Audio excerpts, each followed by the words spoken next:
Okay, Assalamualaikum geng. So hari ni kita ada Kia Forte. Kia Forte. So ini adalah kereta jelmaan Evo X. Okay. So sebelum ni kereta ni kita buat dari tahun lepas lagi. So dah habis running in, datang balik.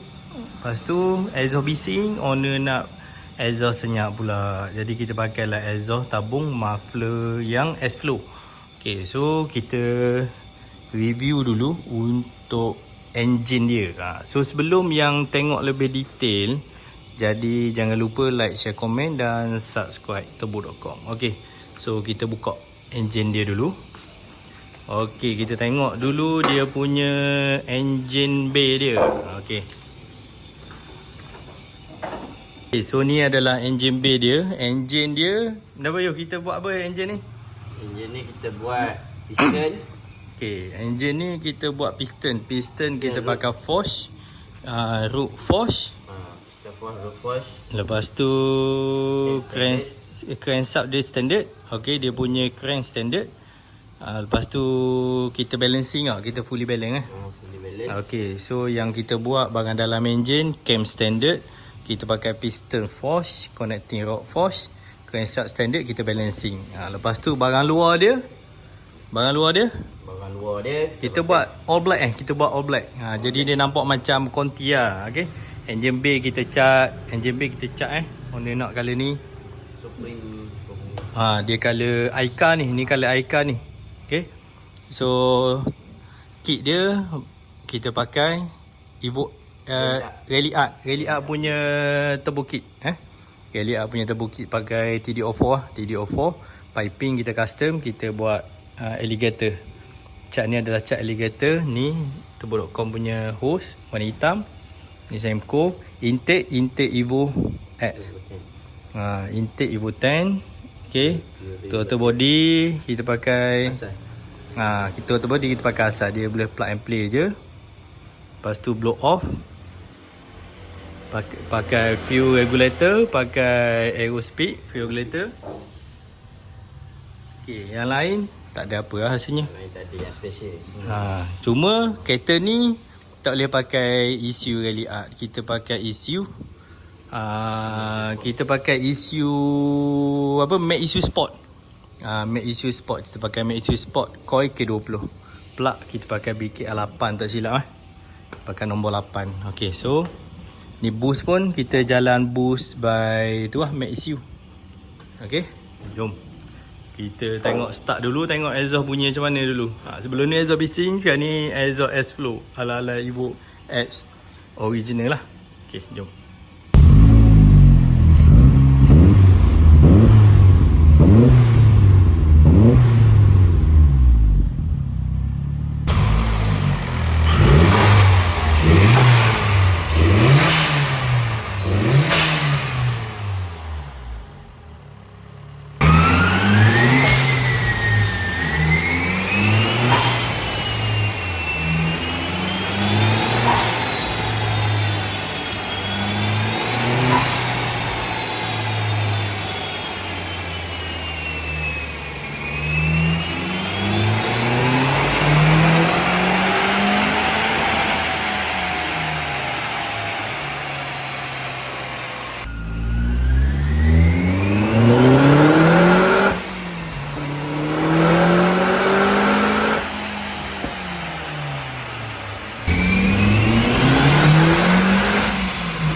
Geng, tengok ni geng. Ni. Sobak ni. 276 276 horsepower. Torque dia 367. 367.1. Boost 1 bar Boost 1 bar dapat 276 horsepower.